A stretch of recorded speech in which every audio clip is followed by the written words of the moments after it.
Hello, and welcome to Songwriters Spotlight, the Western Mass Songwriters Collaborative Series. I'm Dr. Dan, your host of the show, where we feature Western Mass songwriters who perform their original songs and talk about the art of songwriting. Stay tuned to explore more about music and the tunesmithing that creates it. Our guest performer today is Alex Amato, a college senior from Feeding Hills, Massachusetts. His songs are known for being singable, soul-stirring, and down-to-earth relatable. So this is my song Beat Up Motorcycle, which is about growing up in New England and riding around there in my hometown of Feeding Hills, Massachusetts.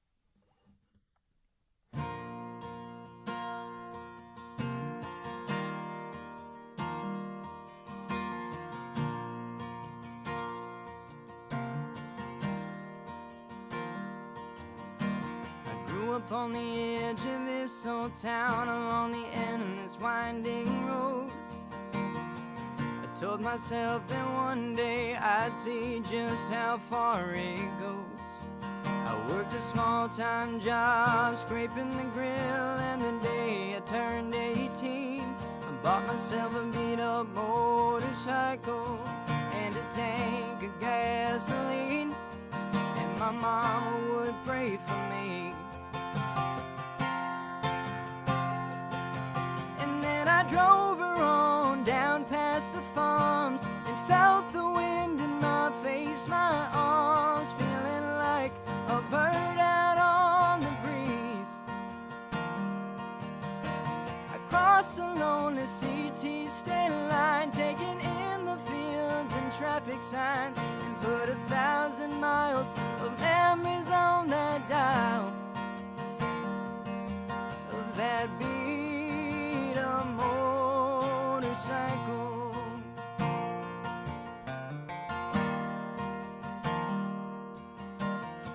And since then some things have changed. I've gone and moved away. I found out life don't go as planned. There were some bills I had to pay.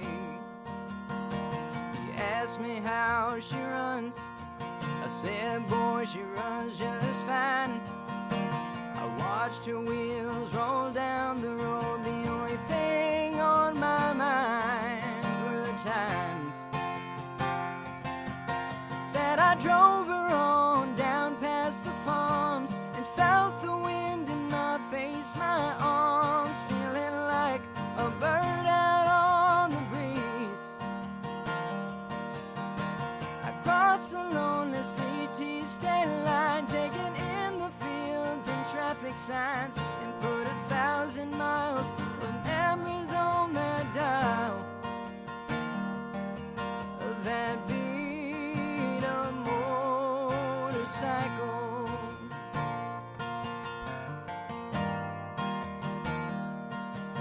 When my luck had changed and I found a job that paid me just enough, I bought myself something new and took it to the town where I grew up.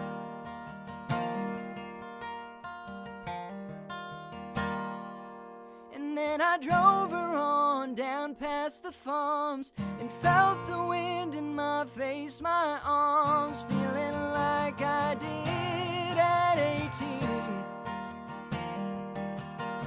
I crossed the same old CT state line with country homes and traffic signs, and for the first time put the first miles on a dial. But I'll never forget the way it made me smile. That beat up motorcycle.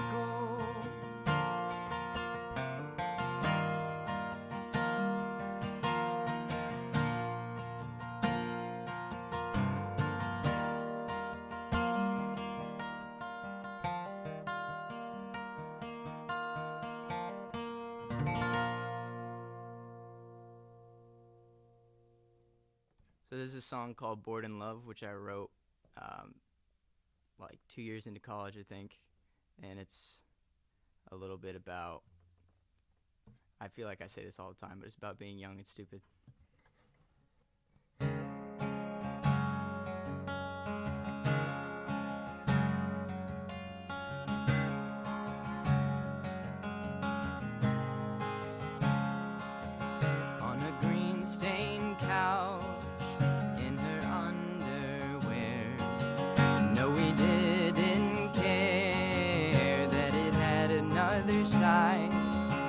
I could feel her breathing as she told me stories of her life before me and all she thought she'd found. 'Cause everything seems so simple when you're young and unafraid. And I remember those days when, oh no, I had no idea of the mess I was making. She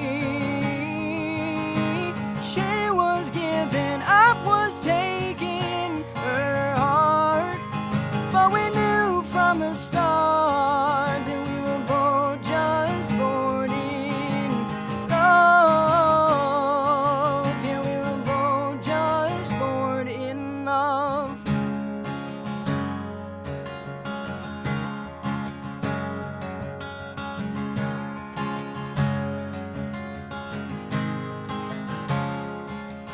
And those Sunday mornings turned to Friday nights, and we tell each other it was for the last time. But the days are long and the world is small, and somehow we'd end up tangled up again. 'Cause everything seems so harmless when you're living in a daze with no price to pay. And oh no, I had no idea of the mess I was making. She was giving up, was taking her heart, but we knew from the start that we were both just bored in love. Yeah, we were both just bored in love. No, no. We were chasing something that we knew was so wrong, and no, no, no. Never thought reality would come along. And oh no, I had no idea of the mess I was making. She was giving up, was taking her heart, but we knew from the start that we were both just bored in love. Yeah, we were both just bored in love.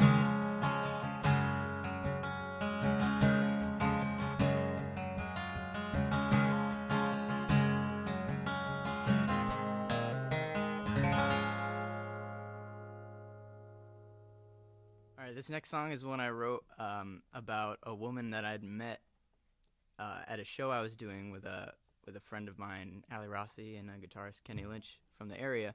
We were over in Brimfield at a winery, Brimfield Winery, and this woman approached me asking me to play a song, and we got to talking. You know, I think the wine had gotten to her a little bit, but I remember the story very vividly, and I wanted to write this song about that experience, and it's called Amarillo.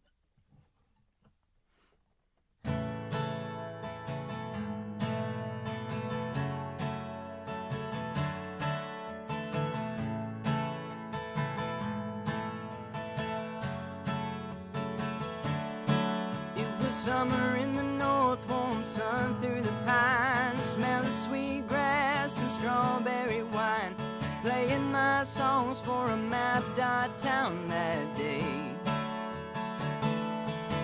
When a gray-haired woman came to me and said, "You're a little young, but you know it, I bet. Can you play a song that puts me right back at 22?" And I played that tune, and I heard her sing with a southern drawl. Every word, yeah, she knew them all. I could see it in her eyes, a memory from long ago. To that summer she spent by his side, never felt more free, never felt more alive. With that Texas orange red sunset hanging low, that old song is still her favorite place to go. To Amarillo.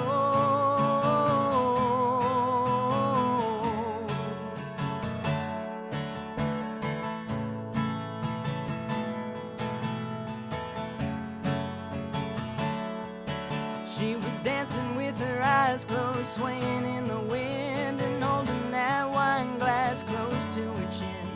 Right here in front of me, but clearly lost in time. With my old guitar ringing out that song, just like she remembered in days long gone.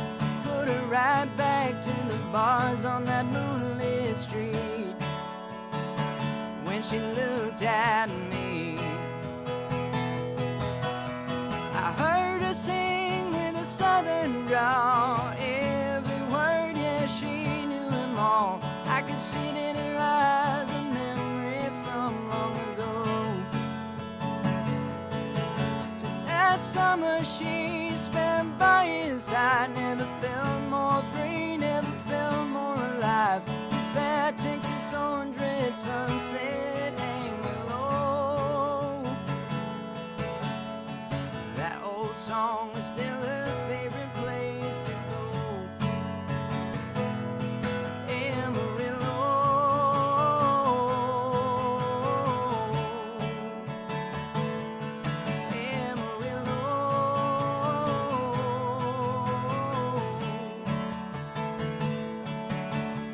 Later that night, just before bed, the thought of her still in my head, and stories she told me before I left.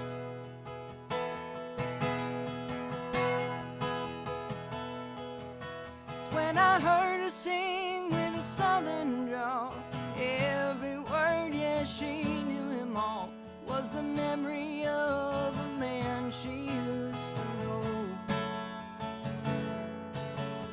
He spent his life right by his side till the faded night that they said goodbye. She held his hand tight and wouldn't let go. And he said, don't cry, just remember the good times that we used to know.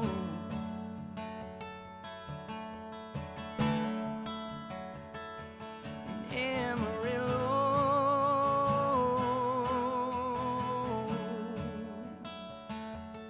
Amarillo.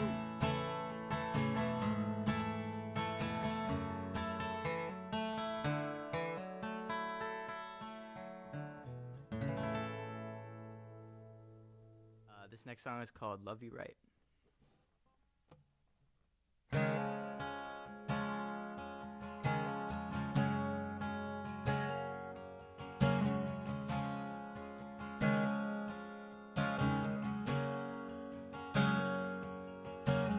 Baby, put on your dress, we're going out tonight. I've been saving up from working those long nights, and I know that we ain't rich. Tonight we can pretend. I just wanna show you I adore you. That ain't got no end. With the candle dancing off of your highlights, you're giving me that look in your eyes. Girl, give me all of you tonight. Oh, 'cause I wanna love you right.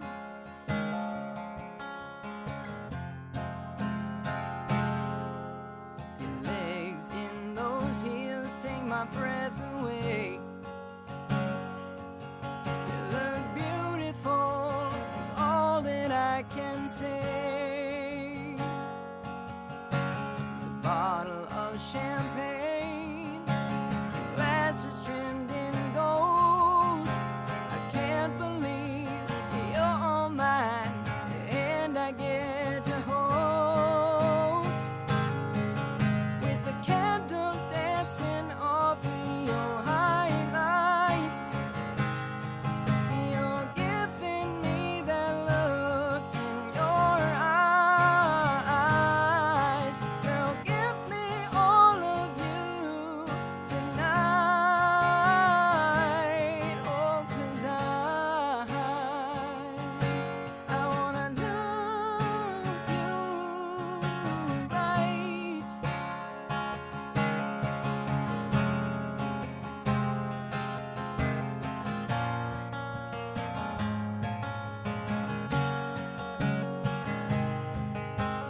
This last song I wrote a long time ago, but it's still really fun to play to me. It's called Leave You Behind.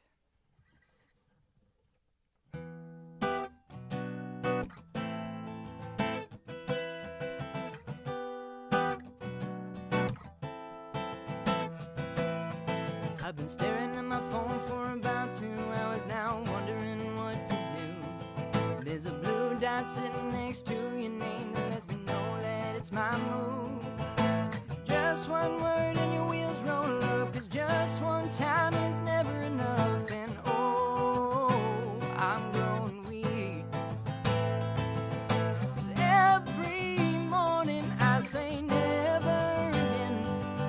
But we both know that I've always been helpless and a little crazy. It's never a no, always a maybe. You got me running circles in my mind. I can't leave you behind.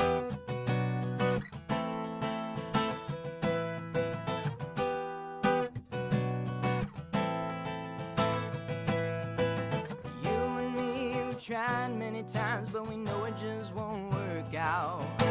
There's just one little thing that we can't live without. Our little goodbyes never last too long. Think I need a lesson in moving on, 'cause oh, I'm growing weak. 'Cause every morning I say never again. But we both know that I've always been helpless and a little crazy. It's never a no, always a maybe. You got me running circles in my mind. I can't leave you behind. Oh no, no, I can't leave you behind.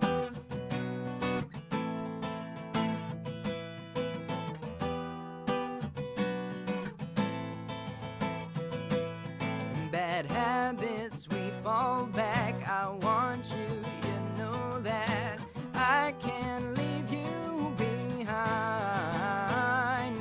I've tried, but I give up. We fight, then we make up. I can't leave you behind.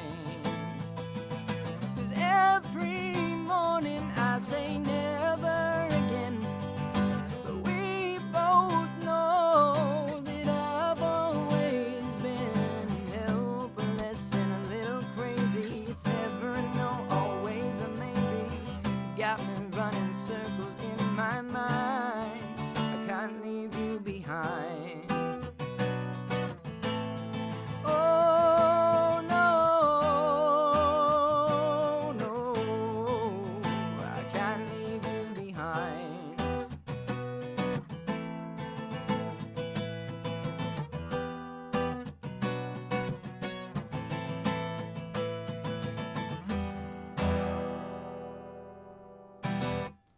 Well, Alex, thank you for some wonderful music. I really enjoyed it very much. Of course, yeah. Thank you for having me. This is a really awesome experience. Yeah. So, how long have you been writing songs?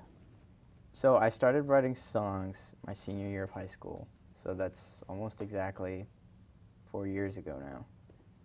Yeah, 4 years. Well, what Time got you flies. started with that? So I think I had always been a writer.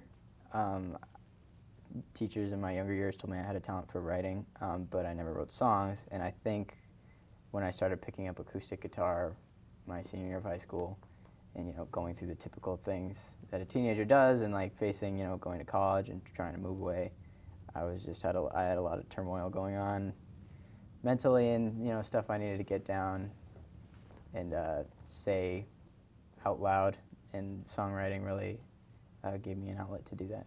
So Yeah. So you say you start with you started as a writer and then you became a songwriter. right.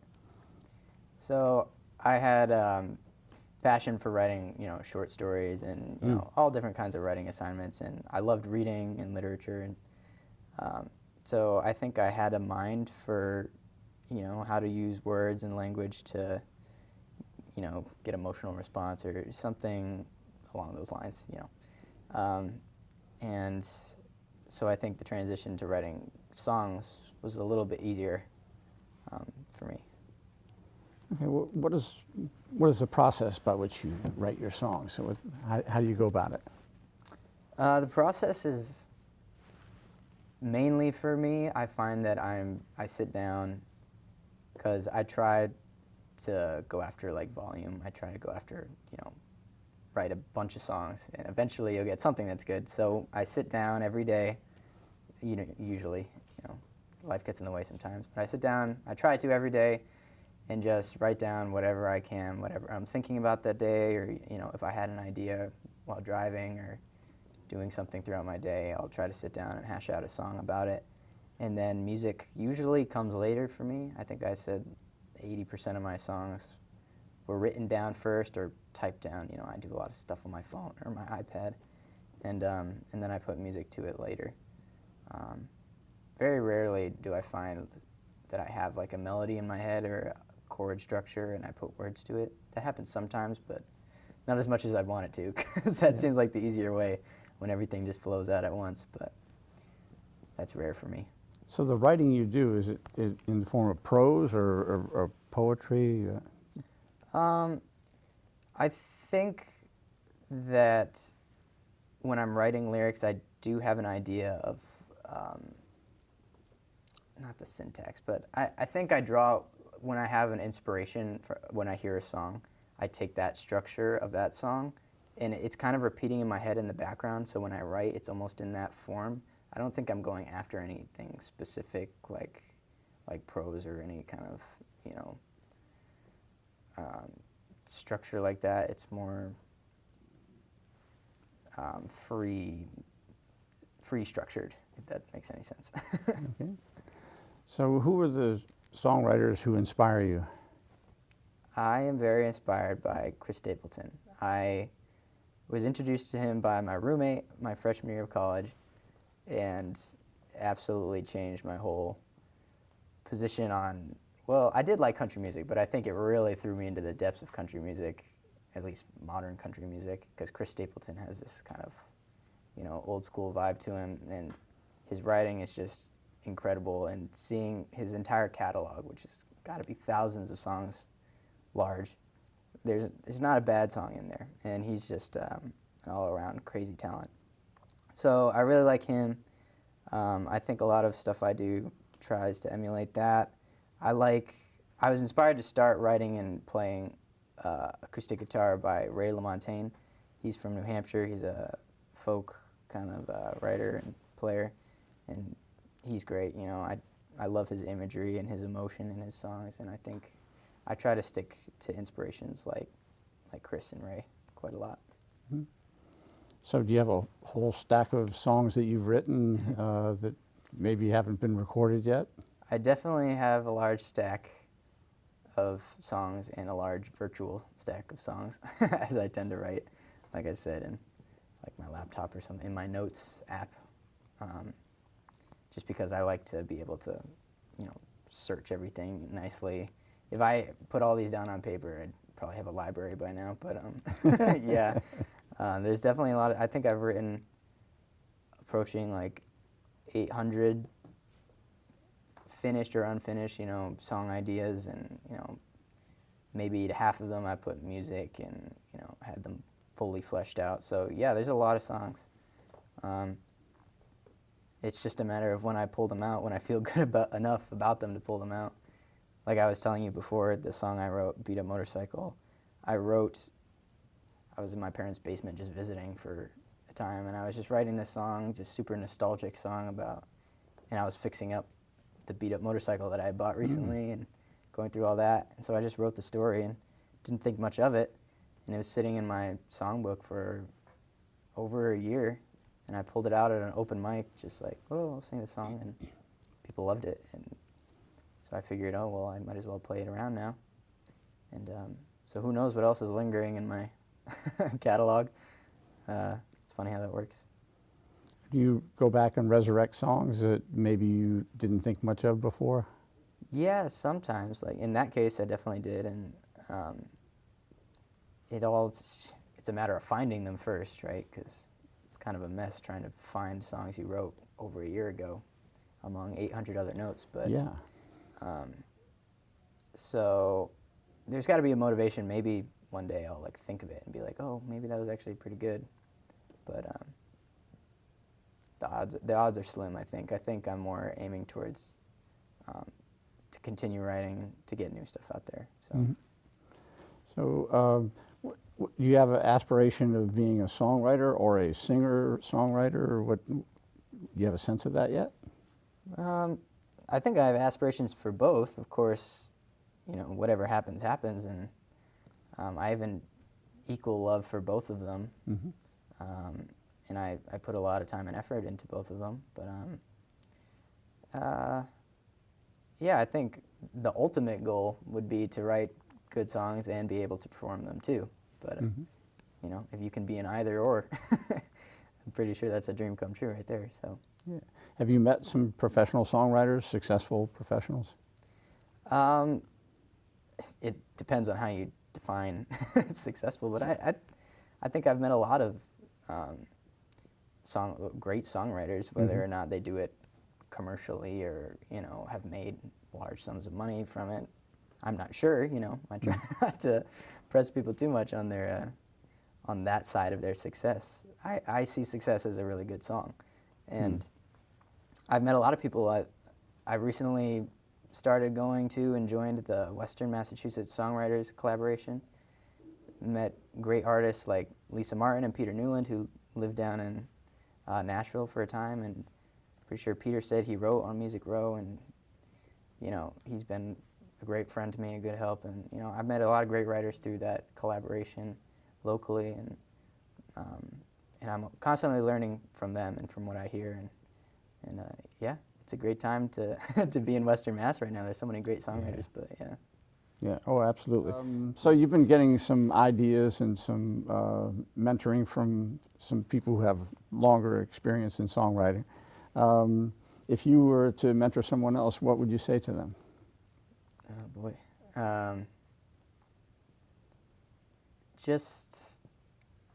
I think what I say constantly is that it's about volume and it's about repetition and just doing it a lot. And I'm sure pretty much every other songwriter in the business would say that you need your practice and you can't sit down expecting to write a hit because then nothing will come out. You know, you're just never going to be satisfied with what you put out. If you're scrapping ideas before they get on the page or halfway through the page, you're never going to have anything finished, and you're never going to gain, you know, the experience and the knowledge and the, you know, you just really got to work at it and keep working at it. Like, I'm 4 years in now, and I feel like I'm just reaching a point in my songwriting where I'm getting stuff that I like, you know? And maybe that'll change. Maybe, you know, someday I'll be satisfied with it, but it's just something you got to keep hashing out and keep practicing and just keep grinding with. So you just kind of the Music Row approach, just butt to Yeah. chair and write it up.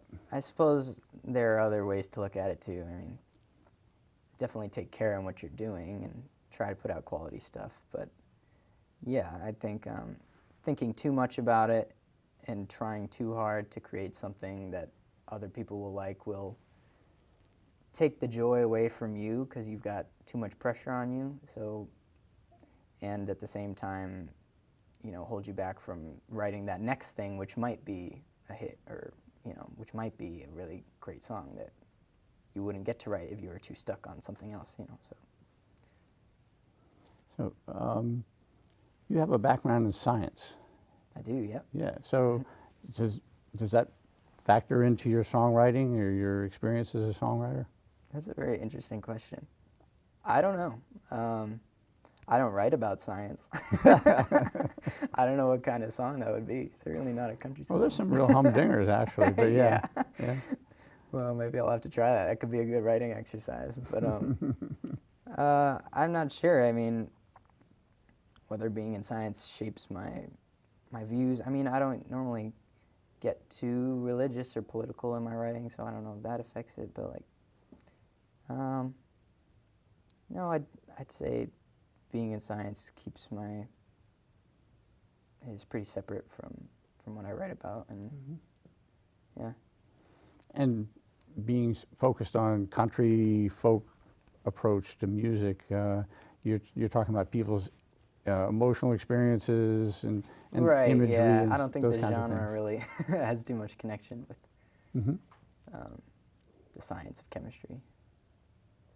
Yeah, I was struck by your song Amarillo, how that came to be, and how it and how you expressed the experience. You know, as someone who's been approached on occasion by someone after a performance, and Yeah, and you suddenly realize you've done something you didn't know you were doing. exactly. And I think that's the most rewarding thing too. When you're performing, and especially when there's not a lot of people around, or it doesn't seem like anybody's listening, like your background noise or something, and somebody comes up and tells you how emotionally invested they are in this performance and how this song and like what you're able to do there, it just kind of reaffirms why you're there doing it in the first place, and the power that music has over people and yourself. And yeah, it's a good place to be when people feel what you're playing. And you put it into a song. Yeah, and so I wanted to capture that and Yeah. and write about it, and maybe she'll hear that song someday. That would be sweet. It would. So, anything else that you think a listener or who hears your songs, what should they know about you as a songwriter? I would say everything I write is truthful. It's something I've felt. I try not to dive too deep into things I don't know about or things I don't feel. So I think that's the whole idea of the genre, is just keeping it real. And I hope people listen to it and it touches them in some way. And I hope they enjoy it. I'm not sure. I don't know what else to say. Okay, well, thank you very much for sharing your music, your songwriting, your performance, which I enjoyed tremendously, and sort of the deep dive into the art and the process of it. Thank you very much. Of course, thank you very much. Yeah.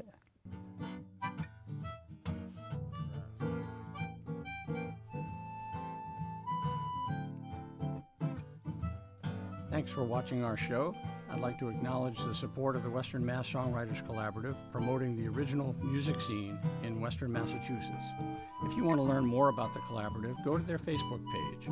Thanks for watching. I'm Dr. Dan. I hope you'll tune in again for the show that puts a spotlight on songwriters.